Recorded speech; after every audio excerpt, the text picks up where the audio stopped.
His secretary scheduled his divorce attorney appointments, thinking I was clueless about their affair. She'd giggle when I called, knowing he was planning to leave me penniless. Everyone at his office knew the plan except stupid me, or so they believed. The day the divorce was finalized, I revealed what I'd really been planning all along. The first crack appeared on a Tuesday morning in March when I found Tyler's phone buzzing against the marble countertop at 5:47 a.m. Not unusual, except he was still asleep beside me, and the message preview read, "Can't wait to see you today, handsome." My fingers hovered over the screen. In 23 years of marriage, I'd never once invaded his privacy. Trust had been our foundation, our unspoken agreement. But something cold slithered through my chest as I watched that message disappear, replaced by his usual alarm at 6 sharp.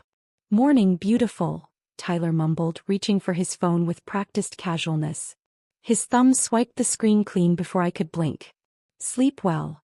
"Like a rock," I lied, studying his face for tells I'd never needed to look for before. He smiled, the same boyish grin that had charmed me in college. But something felt rehearsed about it now, like he was performing rather than simply being. When had I started feeling like an audience to my own husband's life? The restaurant receipt fell from his jacket pocket 3 days later as I gathered clothes for dry cleaning. Chez Laurent, Thursday evening. I remembered Thursday clearly because I'd made his favorite pot roast and eaten alone again. The receipt showed 2 entrees, 2 glasses of wine, 1 shared dessert. The kind of intimate dinner we hadn't had in months. My hands trembled as I held the thin paper, imagining Tyler across from someone who wasn't me, sharing creme brulee while I scraped his untouched dinner into Tupperware containers. The betrayal felt physical, a sharp twist beneath my ribs that stole my breath. "Find anything interesting?" Tyler's voice from the doorway made me jump. I turned, the receipt still clutched in my palm.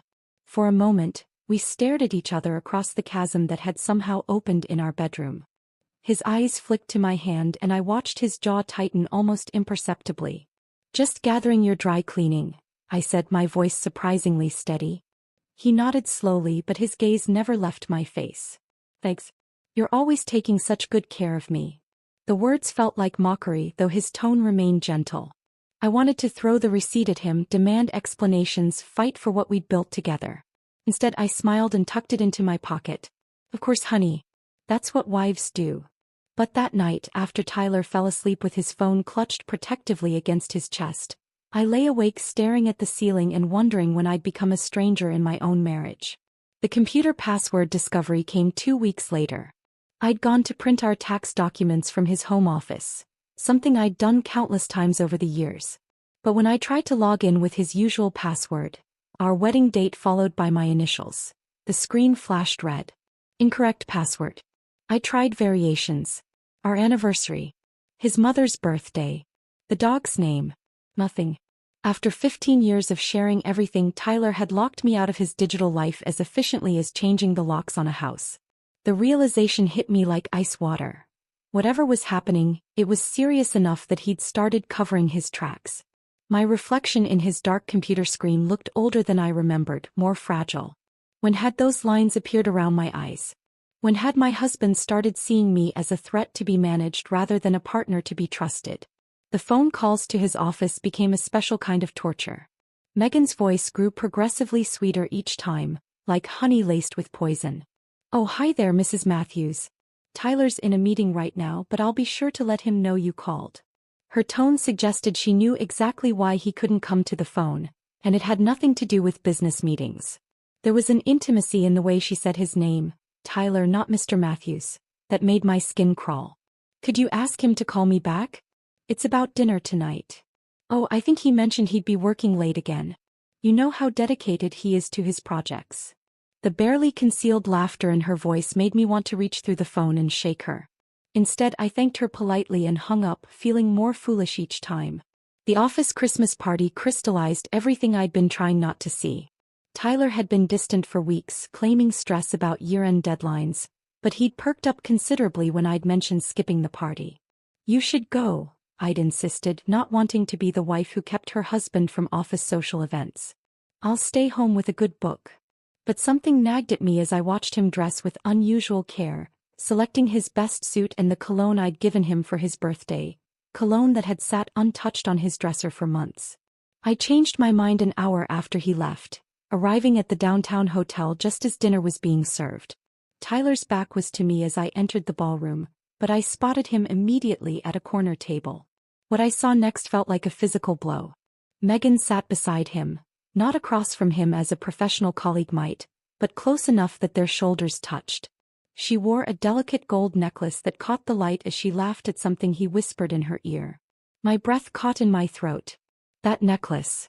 I'd admired it 6 months ago in the jewelry store window during our last anniversary shopping trip. It's beautiful, I'd said, tracing the display glass with my finger. Tyler had glanced at the price tag and shaken his head. $3,000 for a necklace? That's a bit excessive, don't you think? I'd agreed, of course. I always agreed. But seeing it now, draped around another woman's neck while she basked in my husband's attention, the practicality felt less like wisdom and more like dismissal. I slipped out before Tyler noticed me, my face burning with humiliation. How many people at that party knew what I was only beginning to understand? How many pitying glances had I missed over the months? How long had I been the oblivious wife, the last to know her own story? The breaking point came on a rain-soaked Thursday in April. I'd returned early from my book club, cancelled due to the weather, and heard Tyler's voice from his home office. The door was slightly ajar and something in his tone made me pause in the hallway. I know, sweetheart. Just a few more months and this will all be behind us. My blood turned to ice. Tyler had never called me sweetheart. It was too saccharine for his taste. He'd always said, honey, beautiful, love.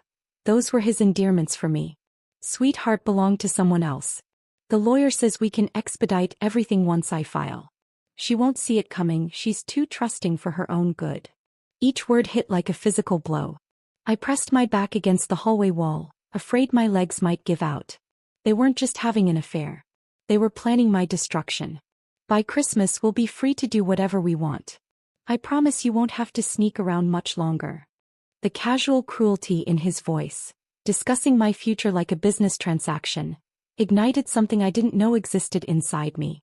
The hurt remained sharp and constant, but it was joined by something harder, colder.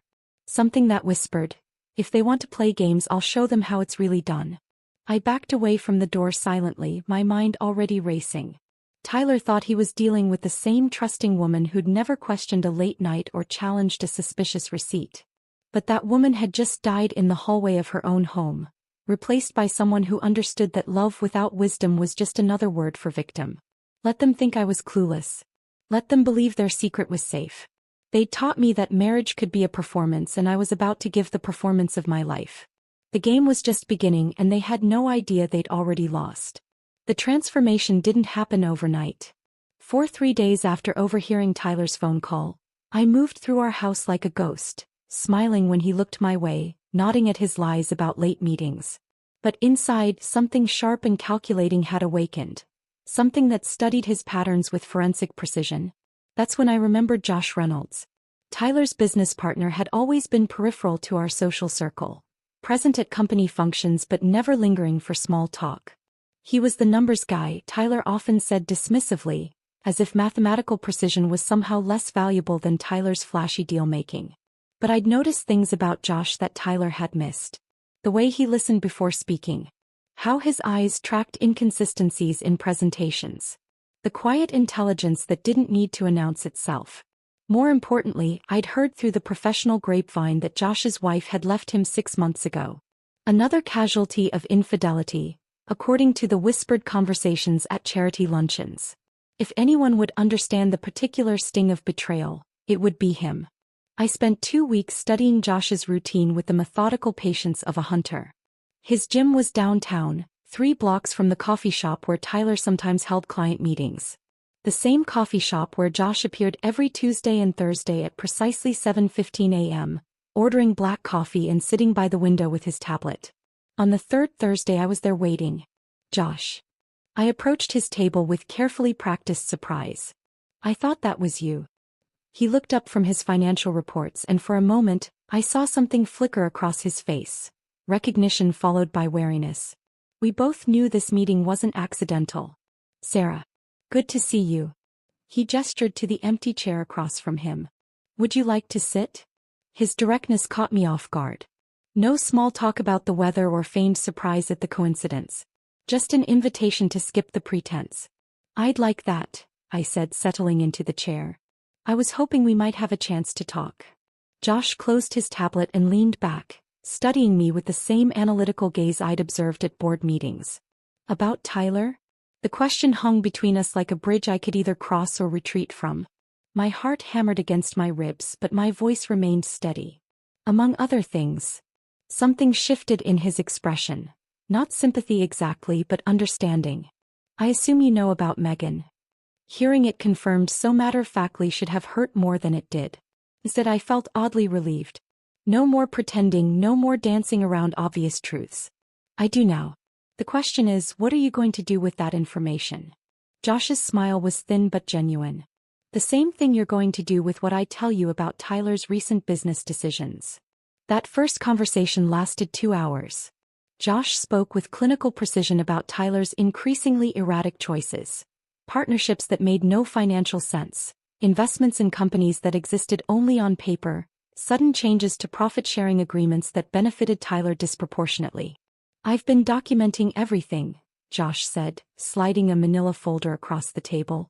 Initially for my own protection. Now I think it might serve a different purpose.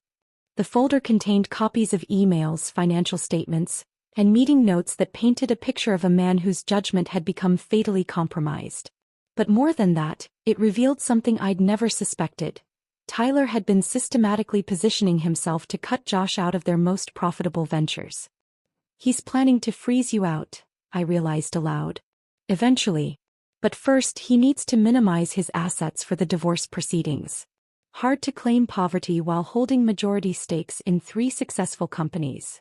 The casual way Josh dissected Tyler's strategy impressed me.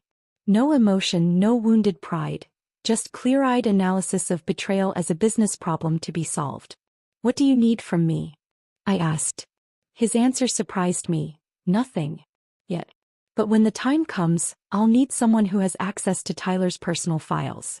Someone he trusts completely. The irony wasn't lost on either of us. Over the following weeks, I became a different person entirely. Tyler saw the same compliant wife who packed his lunches and asked about his day. But that woman was a carefully constructed mask worn by someone much more dangerous. While Tyler worked late or claimed to, I worked too. His home office became my classroom, each document a lesson in the scope of his deception. Tyler had always handled our finances, claiming I was too emotional for such practical matters. I'd accepted this characterization because it seemed to make him happy to be needed. Now I understood it had been a strategy. The offshore account was hidden behind 3 shell companies, but Tyler's arrogance had left breadcrumbs. Bank statements tucked behind tax documents. Investment reports buried in insurance files. Account numbers written on sticky notes and forgotten in desk drawers. Each discovery felt like swallowing glass, but I photographed everything with steady hands. The beach house in Costa Rica I'd never heard of. Stock options in companies I didn't know he owned. Retirement accounts that should have been joint but were listed only in his name. By conservative estimates, Tyler had hidden nearly $2 million from me over the past 5 years. Money that should have been ours had been systematically funneled into accounts I couldn't access, properties I couldn't claim, investments that would disappear the moment he filed for divorce. But Tyler's greatest mistake was underestimating me. While he was busy covering his tracks from lawyers and judges, he never bothered hiding anything from his simple wife. Credit card statements lay open on his desk. Email accounts remained logged in on the home computer. Financial documents were filed with the casual organization of a man who believed himself untouchable. The evidence file grew thicker each night. Screenshots of email exchanges with asset managers. Photos of bank statements showing suspicious transfers. Recordings of phone calls made from the landline extension I'd learned to activate silently from the kitchen. But the most damaging discovery came accidentally. I'd been photographing a stack of investment reports when I knocked over a small wooden box on Tyler's desk. Business cards scattered across the floor. Contacts from conferences, potential clients, professional networking events. Mixed among them were cards for private investigators, divorce attorneys, and offshore banking specialists. But it was the handwritten note tucked beneath them that made my blood freeze. Handled the Cayman transfer. New account details attached. destroy after memorizing. Megan wasn't just Tyler's mistress. She was his accomplice in financial fraud, actively helping him steal our marital assets.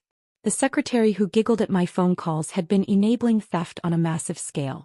That night, I sat in my kitchen with a glass of wine and Josh's business card, finally understanding the true scope of the game being played against me. Tyler thought he was divorcing a naive housewife who would accept whatever scraps his lawyers threw her way. Instead, he was about to face someone who now understood his business better than he did, backed by a partner who had his own reasons for wanting Tyler destroyed. I picked up my phone and typed a simple message to Josh. The Cayman account. We need to talk. His response came within minutes. Tomorrow. Same place. Bring everything. As I prepared for bed, Tyler was still working late. But for the first time in months, his absence didn't hurt. I had work of my own to do, and unlike his, mine was built on truth instead of lies. The student had become the master and class was about to begin. Josh was already waiting when I arrived at the coffee shop the next morning, his usual black coffee untouched beside a spread of documents that looked deceptively casual. I slid into the seat across from him, my purse heavy with the evidence I'd gathered, a weight that felt both terrifying and empowering. The Cayman account, I said without preamble, placing a manila envelope on the table between us. Tyler's been moving money there for 3 years. Megan's been helping him. Josh opened the envelope with the careful precision of a surgeon, his expression unchanging as he reviewed the photographs and bank statements. When he finished, he looked up with something that might have been admiration. This is more than I hoped for. More than enough to trigger a fraud investigation if we need it. He paused, studying my face. The question is, what do you want to happen to them? The question hung in the air like smoke. What did I want? Justice? Revenge? Or something more complex? Something that would require Tyler and Megan to understand exactly how thoroughly they'd been outplayed? I want them to destroy themselves, I said finally. I want to give them just enough rope. Josh's smile was sharp and approving. Then we're going to need Tyler to trust you completely. Can you do that? The challenge in his voice sparked something fierce inside me. Watch me. That evening, I launched my performance as the grieving wife who desperately wanted to save her marriage. Tyler was in his office again, ostensibly working, though I suspected he was texting with Megan, when I knocked softly on his door. Tyler? Could we talk? He looked up with barely concealed irritation, but something in my expression must have triggered his guilt because his face softened into what I now recognized as his practiced sympathy mask. Of course, sweetheart. Come in. I sat in the chair across from his desk, the same one where I'd discovered his hidden documents just days before. Now it felt like a stage, and I was about to give the performance of my life. I know things have been difficult between us lately, I began, letting my voice crack slightly. I feel like I'm losing you and I don't know how to fight for us anymore. Tyler's discomfort was palpable. He shifted in his chair, his fingers drumming against his desk in a rhythm I recognized as nervous energy. Good. Let him squirm. Sarah, He cleared his throat, reaching for words that wouldn't come easily. I've been under a lot of pressure at work. It's not about you. The lie rolled off his tongue so smoothly that I almost marveled at his skill. How many times had he practiced these deflections? Maybe we could try counseling? I suggested, allowing tears to well in my eyes. Or we could take that vacation we've been talking about. Remember how we used to talk about Tuscany? Tyler's face went through a series of micro-expressions: panic, calculation, false hope. He was probably thinking about how a vacation would interfere with his timeline for leaving me penniless. That sounds wonderful, he said finally, his voice thick with manufactured emotion. Let me see what I can clear from my schedule. I reached across the desk and took his hand, feeling the gold wedding band that had once symbolized forever. Now it felt like evidence of a crime in progress. I love you so much, Tyler. I know we can work through this. His squeeze in return felt like a handshake with a stranger.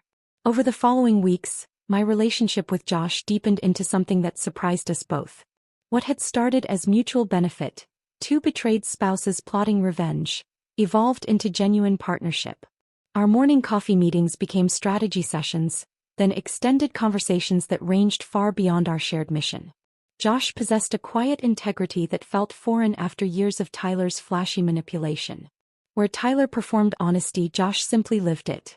Where Tyler made grand gestures, Josh offered steady reliability.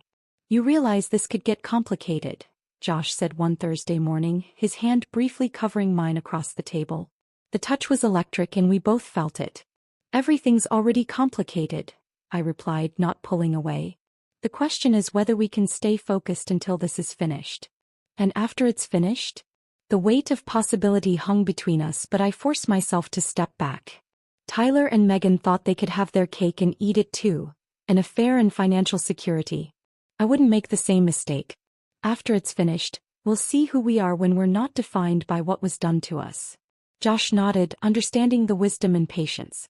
But the attraction remained, simmering beneath our professional collaboration like an ember waiting for the right moment to ignite.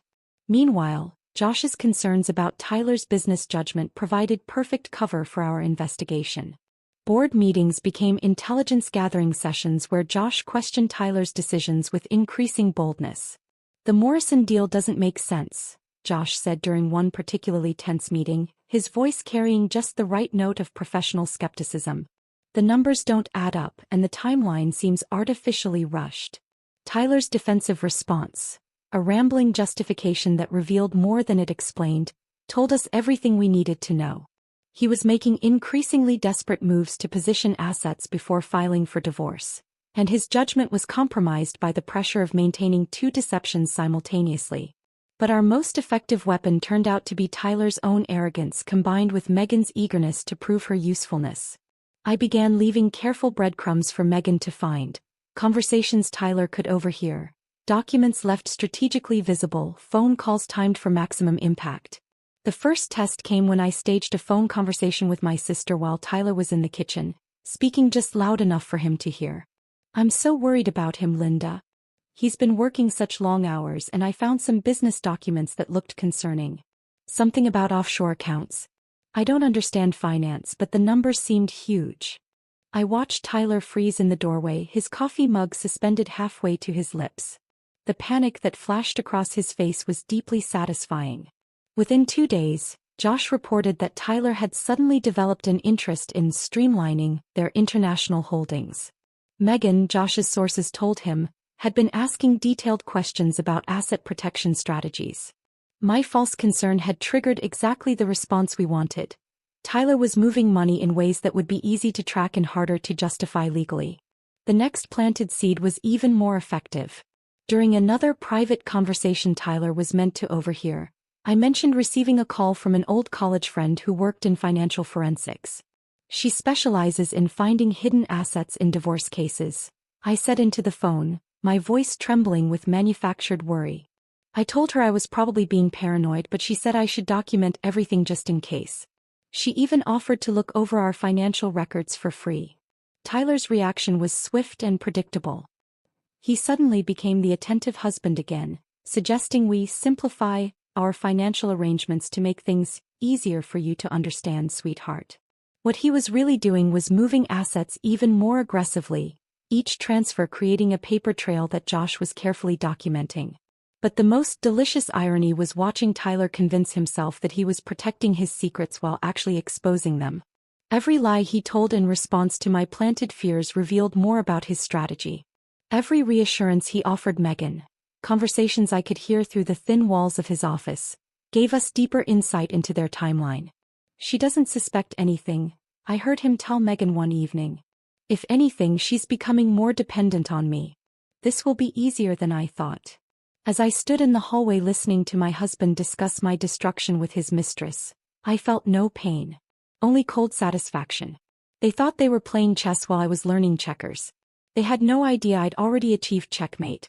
The divorce papers arrived on a Tuesday morning in September, delivered by a courier who looked apologetic as I signed for them. Tyler wasn't home. He'd started staying at his downtown apartment more frequently, claiming the tension at home was affecting his work. In reality, he was probably celebrating with Megan, toasting what they believed would be their victory. I read through the filing with clinical detachment, admiring the thoroughness of Tyler's deception. According to his attorney's narrative, I was an unstable, financially irresponsible wife who had contributed nothing to our marital assets. The proposed settlement was insulting, enough to rent a modest apartment and buy groceries, but nothing approaching what I was legally entitled to after 23 years of marriage. What Tyler didn't know was that I'd been meeting with my own attorney for 6 weeks. Catherine Brennan was nothing like the theatrical divorce lawyers Tyler preferred. She was quiet, methodical, and had built her reputation dismantling the financial fortresses of cheating husbands. When I'd shown her my evidence file, her eyes had lit up with the predatory gleam of a shark sensing blood in the water. "We're going to let them think they're winning," she'd explained during our strategy session.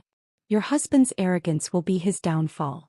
Men like Tyler never read the fine print when they think they're getting everything they want." Now, sitting in my kitchen with his divorce petition, I understood exactly what she meant.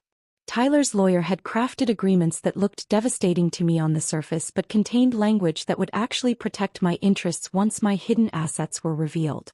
Every concession I would make in court was carefully designed to benefit me in ways Tyler couldn't comprehend. The first hearing was scheduled for October 15th. I had 4 weeks to perfect my performance as the devastated, helpless wife. I started by hiring an obviously incompetent attorney named Robert Walsh, a man whose reputation for losing high-profile cases was exactly what I needed. Tyler's surveillance would reveal that I'd chosen poorly, confirming his belief that I was too emotional to fight effectively.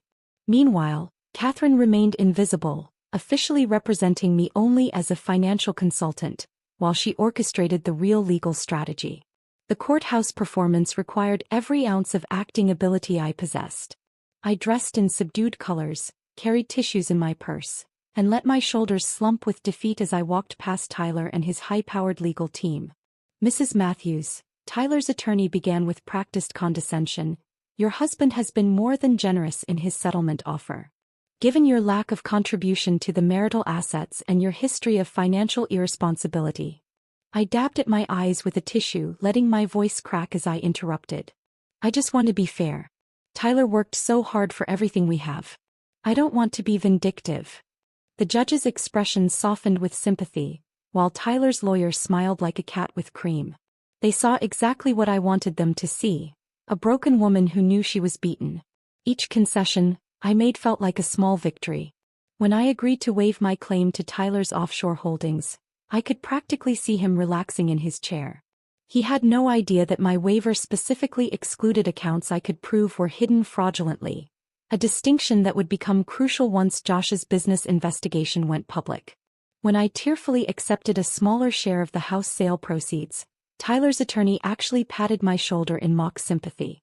What they didn't realize was that my smaller share was calculated based on the house's artificially low appraisal, an appraisal that would be challenged once my real attorney revealed Tyler's attempts to devalue marital assets. But the most satisfying moment came when I signed away my rights to Tyler's legitimate business interests. The document was thick with legal language that Tyler barely glanced at, trusting his attorney's assurance that it protected all his assets. What Tyler missed, because his arrogance made him sloppy, was the clause defining legitimate business interests. Any holdings connected to fraudulent activity or financial misconduct would remain part of the marital estate. Since Josh's investigation would soon reveal Tyler's pattern of financial irresponsibility, my signature was actually protecting my claim to the most valuable assets. While the legal theater played out in court, Josh was orchestrating his own performance in the boardroom. Tyler had become so focused on the divorce proceedings that he was missing the corporate coup happening under his nose. "I'm concerned about Tyler's judgment lately," Josh said during a board meeting I learned about through carefully planted sources. "The Morrison deal was a disaster, and these offshore investments seem incredibly risky." The other partners had begun to notice Tyler's erratic behavior. His absences from important meetings. His distracted performance during client presentations. His defensive responses to legitimate questions about company finances. Josh had built a coalition slowly and carefully, never directly attacking Tyler but simply raising concerns about fiduciary responsibility and protecting shareholder interests. By the time Tyler realized what was happening, Josh had already secured the support needed to call for a comprehensive financial audit. The audit was Tyler's worst nightmare. Not only would it reveal his hidden assets, but it would expose his use of company resources to fund his personal offshore accounts. What Tyler had thought was clever asset protection would be revealed as embezzlement. But perhaps the most entertaining development was watching Megan's growing desperation as the divorce proceedings dragged on. She'd expected Tyler to be free and financially secure within weeks. Instead, she found herself dealing with a man increasingly consumed by legal battles and mounting pressure from his business partners. I watched their relationship crumble through carefully observed details. Tyler's increasing irritability when she called. The way he'd silence her when she brought up their future plans. The tension in his shoulders when she appeared at the office. Megan, for her part, became increasingly demanding. She'd built her fantasy around becoming the second Mrs. Tyler Matthews, complete with the lifestyle she'd observed from the outside. The reality of dating a man facing potential financial ruin was less appealing than she'd anticipated. Her work performance suffered as her anxiety increased. I heard through mutual acquaintances that she'd been making mistakes, missing important calls, scheduling conflicts, even showing up late to meetings. The competent secretary who'd once been Tyler's secret weapon was becoming a liability. The breaking point came when Megan made the tactical error of confronting Tyler during a particularly stressful week. I wasn't there to witness it, but Josh's sources in the office reported the shouting match that erupted in Tyler's conference room. "When is this going to be over?" Megan had demanded, her voice carrying through the supposedly soundproof walls. "You promised me we'd be together by Christmas. Now you're saying it could take months longer." Tyler's response was cutting and brutal. "Maybe you should focus on your job instead of our personal life. I have bigger problems to deal with right now." The aftermath was swift and predictable. Megan's confidence, already shaken by weeks of uncertainty, finally cracked completely. She began making increasingly desperate attempts to secure Tyler's attention, each one pushing him further away. By November, Tyler was avoiding her calls and working from home more often, not because he wanted to spend time with me, but because he couldn't handle Megan's mounting hysteria. The woman who'd once been his escape from marital problems had become another source of stress. As I watched their affair implode under the pressure of my carefully orchestrated chaos, I felt no sympathy for either of them. They'd planned to destroy my life for their temporary pleasure. Now they were destroying each other and I had front-row seats to the show. The irony was perfect. Tyler's attempt to escape one difficult woman had trapped him with an even more demanding one, while the wife he'd planned to discard was systematically dismantling everything he'd built. Justice had never tasted so sweet. The judge's gavel fell at 3:47 p.m. on a gray December afternoon, making our divorce official with the kind of bureaucratic finality that reduced 23 years of marriage to a stack of signed documents. Tyler sat beside his attorney, shoulders relaxed for the first time in months, practically radiating satisfaction as he believed he'd successfully orchestrated the theft of our shared life. I maintained my performance until the very end, dabbing at my eyes as the judge explained my generous settlement. Tyler even had the audacity to reach over and squeeze my hand in what observers would interpret as comfort but felt more like a victory lap. "I'm sorry it had to end this way, Sarah," he murmured as we gathered our paperwork, his voice pitched for the judge's ears. "I hope you'll be able to move on and find happiness." The practiced sincerity in his tone might have fooled anyone who didn't know him as well as I did. But I heard the barely contained triumph underneath, the relief of a man who thought he'd pulled off the perfect crime. "Thank you for being so understanding through all of this," I replied, my voice appropriately fragile. "I know this was hard on you too." Tyler's attorney, clearly pleased with the outcome, shook my incompetent lawyer's hand with something approaching pity. "Your client was very reasonable, Robert. This could have been much more contentious." As I walked out of that courthouse, divorce decree in hand, I felt an unexpected hollowness. Not for Tyler. That man had died for me months ago. But for the woman I'd been when I'd first walked up those same courthouse steps to get married in 1998. She'd believed in forever. She'd trusted completely. She'd never imagined that love could be weaponized. That woman was gone, and while I didn't mourn her exactly, I acknowledged her passing with something that wasn't quite grief but wasn't quite relief either. Tyler drove away in his BMW, probably heading straight to Megan's apartment to celebrate. I sat in my car for a long moment, watching the courthouse empty as other people's dramas played out in scheduled intervals. Then I pulled out my phone and sent a single text to Josh. "Phase 1 complete." His response came immediately. "Emergency board meeting called for tomorrow morning. Time to finish this." Tyler spent that evening in what I can only assume was celebratory bliss. Through our still-shared Netflix account, I could see he was watching comedy specials until well past midnight. The man who'd just legally stolen from his wife was apparently in a mood to laugh. I spent the evening reviewing documents with Catherine, my real attorney, ensuring every detail was perfect for what would come next. We'd built our trap with precision and now it was time to watch it snap shut. The call came at 6:23 a.m. Sarah. Tyler's voice was sharp with panic, cutting through the early morning quiet. Did you know about this board meeting? I let confusion color my voice, still playing the role of the ex-wife who understood nothing about business. What board meeting? Josh called an emergency session. Something about financial irregularities. I don't understand why he'd. Tyler's voice cut off abruptly, and I could practically hear the wheels turning in his head. I'm sure it's just routine business stuff, I said with practiced innocence. You always said I wouldn't understand these things. The silence stretched long enough that I wondered if he'd hung up.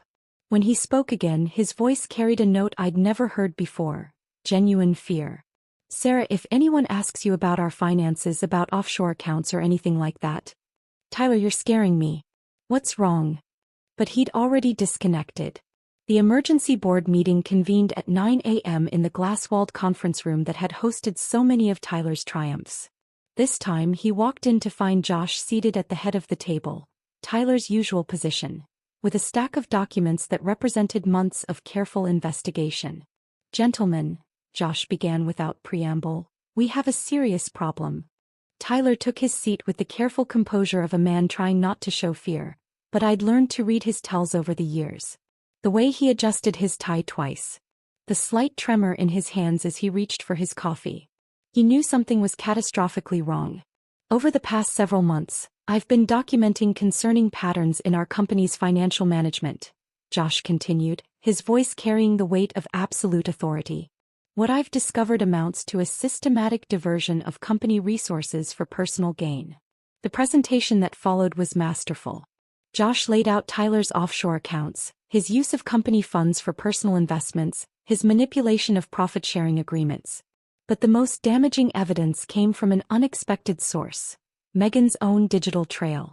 These emails, sent from Tyler's secretary's company account, detail the movement of funds to accounts outside our normal business operations, Josh explained, projecting Megan's messages onto the wall screen.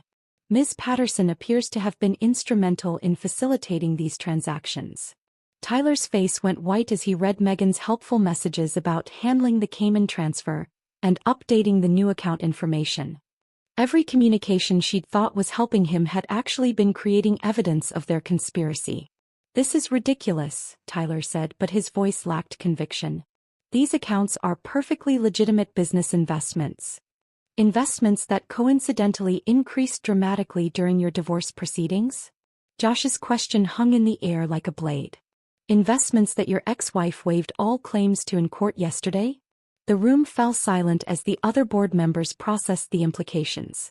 Tyler hadn't just stolen from the company, he'd orchestrated his divorce to benefit from the theft. The vote was swift and unanimous. Tyler was removed as CEO effective immediately, pending a full forensic audit and potential criminal investigation. Security would escort him from the building within the hour. As Tyler gathered his personal belongings under the watchful eyes of security guards, his phone rang constantly. Megan, no doubt, wondering why her calls to his office were being redirected. She would learn soon enough that she was unemployed too. The professional network in their industry was surprisingly small and remarkably efficient at spreading news. By lunchtime, word of Tyler's dramatic fall had reached every major firm in the city.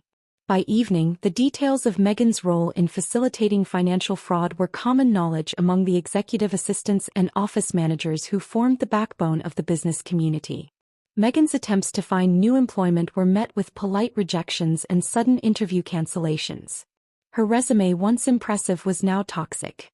Companies couldn't afford to hire someone whose loyalty could be purchased, whose ethics were so obviously compromised. The woman who had giggled at my phone calls, who had worn my dream necklace to my husband's office Christmas party, who had helped steal my future, now found herself unemployable in the only industry she knew. Within 2 weeks, Megan had quietly left the city, her social media accounts deleted, her professional connections severed. The rising star who had thought she was trading up from secretary to trophy wife had instead become a cautionary tale whispered in break rooms and boardrooms across the business district. As for Tyler, he learned that afternoon that his generous divorce settlement had been based on fraudulent financial disclosure. My waiver of offshore assets applied only to legitimate holdings, not stolen funds. My acceptance of reduced property claims was contingent on honest asset valuation, not the artificially deflated appraisals he'd arranged. Every concession I'd tearfully made in court contained language that protected me once his crimes were exposed. The man who thought he'd played me for a fool had actually signed agreements that would leave him with almost nothing once the legal dust settled. That evening, I sat in my kitchen with a glass of wine, watching the sunset through windows that would soon belong entirely to me. Tyler's desperate voicemails filled my phone. Pleas for understanding, promises of explanation, threats disguised as warnings. I deleted them all without listening to the end. Justice, I'd learned, wasn't always swift. But when it finally arrived, it was absolutely perfect. 3 months after the board meeting that ended Tyler's career, I was in my garden when the doorbell rang. I'd been planting herbs in the raised beds I'd built where Tyler's golf putting green used to be, basil and thyme and rosemary that would actually serve a purpose beyond his weekend ego maintenance. Through the front window, I saw a figure holding what looked like flowers, and for a moment my heart skipped with an irrational fear that he'd finally snapped completely. But when I opened the door, the man standing on my porch looked nothing like the confident predator who'd planned my destruction. Tyler appeared smaller somehow, his shoulders curved inward as if he were protecting himself from invisible blows. His expensive suit hung loose on a frame that had lost weight, and his eyes carried the hollow look of someone who'd discovered that consequences were real. "Hello, Sarah." His voice was tentative, nothing like the commanding tone I'd lived with for over 2 decades. "Tyler." I kept my hand on the door, ready to close it if necessary. "What are you doing here?" He held out the flowers, grocery store roses wrapped in cellophane, not the elaborate arrangements he used to send to impress other people with his generosity. "I was hoping we could talk. I know I don't deserve it, but I've been doing a lot of thinking and I realized." "You realized what exactly?" The question seemed to catch him off guard. He'd probably practiced this speech, rehearsed the right combination of remorse and charm that had worked on me so many times before. But something in my tone told him this wouldn't be like those other times. "I made mistakes," he said, the words sounding like they'd been memorized from a self-help book. "Terrible mistakes. I lost sight of what was really important, and I hurt the one person who'd always been there for me." I watched him deliver his lines with the same detached interest I might feel observing a documentary about extinct species. There was something almost pitiable about his performance. This desperate attempt to resurrect a relationship he'd murdered himself. "I know I have no right to ask," he continued, "but I was hoping we could try again. Start over. I've learned so much about myself these past few months, and I think we could have something even better than what we had before." The audacity was breathtaking. This man who'd systematically stolen from me, who'd planned to leave me penniless while he started a new life with his secretary, was now suggesting we could rebuild on the ashes of his betrayal. "Come in," I said finally, stepping aside. Tyler's face lit up with hope so genuine it was almost heartbreaking. He'd mistaken my invitation for forgiveness, not understanding that I simply wanted privacy for what came next. I led him to the living room, the same room where we'd hosted dinner parties and watched movies and argued about thermostat settings. Now it felt like a stage set for the final act of a very long play. "Can I get you something to drink?" I asked, playing the hostess role one last time. "Coffee would be great. Just like you used to make it." I returned from the kitchen with 2 cups and a manila folder I'd been keeping in my desk drawer for exactly this moment. Tyler was studying our wedding photo on the mantel, his expression soft with what looked like genuine nostalgia. "I've missed this place," he said as I handed him his coffee. "I've missed us." "Have you?" I settled into my chair, the folder balanced on my lap. "Tell me, Tyler, what exactly do you miss about us?" He launched into another rehearsed monologue about partnership and trust and shared dreams.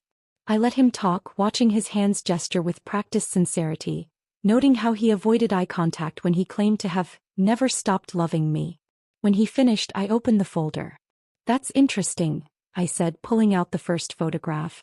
"Because according to this email you sent to Megan in September, You were planning to finally be free of that burden by Christmas. Tyler's coffee cup froze halfway to his lips as he stared at the screenshot of his own words. And this bank statement, I continued, laying out the next piece of evidence, shows you moved $200,000 to your Cayman account the day after I asked about taking that vacation to Tuscany. Each document hit him like a physical blow. The phone recordings, the financial transfers, the business emails where he'd referred to me as the problem that needs solving. You see, Tyler, I know exactly what you missed about us. You missed having someone too trusting to question your lies. You missed having a convenient cover for your financial crimes. You missed having someone to blame when your house of cards finally collapsed. His face had gone pale, but I wasn't finished. You thought I was too stupid to see through your affair with Megan. Too emotional to understand business. Too dependent to survive without you. I leaned forward, my voice steady and cold. I was just smart enough to let you believe it. The moment of recognition in his eyes was everything I'd hoped for. The dawning understanding that every conversation, every argument, every tearful plea for our marriage had been performance. That while he'd been playing chess, I'd been playing a completely different game. How long? He whispered. How long did I know? Since March. How long did I plan this? Since the day I heard you promise Megan you'd leave me penniless. Tyler set down his coffee with shaking hands. Sarah, I never meant. You never meant to get caught. There's a difference. He tried several more times to explain, to justify, to somehow rewrite history into something more palatable. But every word only demonstrated how completely he still misunderstood what had happened between us. When he finally left, his shoulders were even more curved than when he'd arrived. The flowers lay forgotten on my coffee table, already wilting in their plastic wrapping. That evening Josh called. How did it go? He asked. Exactly as expected. He still thinks this is about hurt feelings instead of calculated justice. Are you all right? The question surprised me with its genuine concern. Over the months of our partnership, Josh had become someone I could trust completely, a rare gift after Tyler's betrayal. But we'd both been careful not to let our attraction complicate the mission. I'm perfect, I said and meant it. What about you? Ready for your new life as CEO? Josh had officially taken control of the company the week before, with unanimous board support. Tyler's removal had actually strengthened the business, freeing it from the toxic decision-making that had been slowly destroying it. It feels right, he said. But I wanted to ask you something. I'm moving to the Boston office to oversee the expansion there. I was wondering if you'd like to come with me.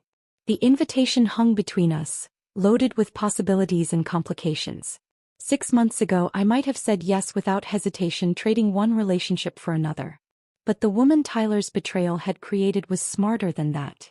Josh, I said gently, we're both still figuring out who we are without our old lives. Maybe we should do that separately before we try to build something new together. His laugh was warm and understanding. I was hoping you'd say that. It means you've really learned to trust yourself. I have.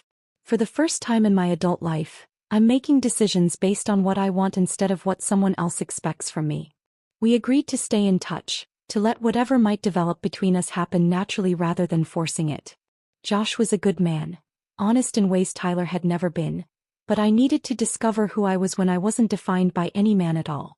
6 months later I was grocery shopping when I saw her. Megan stood in the frozen food aisle, her cart half full of budget items and her appearance significantly less polished than I remembered. She looked older, more tired, wearing clothes that suggested either a different lifestyle or different circumstances. Our eyes met for a moment across the freezer cases. I waited for anger, satisfaction, some emotional response to seeing the woman who'd helped orchestrate my betrayal. Instead, I felt only mild curiosity about how her story had unfolded. She looked away first, pushing her cart quickly toward the checkout lanes. I continued my shopping, picking out ingredients for the dinner party I was hosting that weekend, a gathering of new friends I'd made through pottery classes and volunteer work.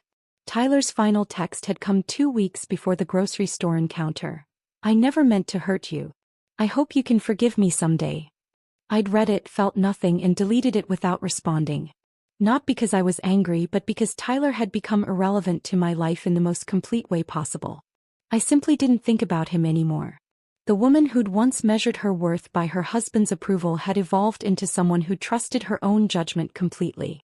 The future stretched ahead like an open road, and for the first time in decades, I was the only one deciding which direction to drive. If this story of sweet revenge had you on the edge of your seat, hit that like button right now. My favorite part was when Sarah revealed that evidence folder to Tyler, watching him realize every move he made was anticipated and countered. What was your favorite moment? Drop it in the comments below. Don't miss more thrilling stories like this. Subscribe and hit that notification bell so you never miss an upload.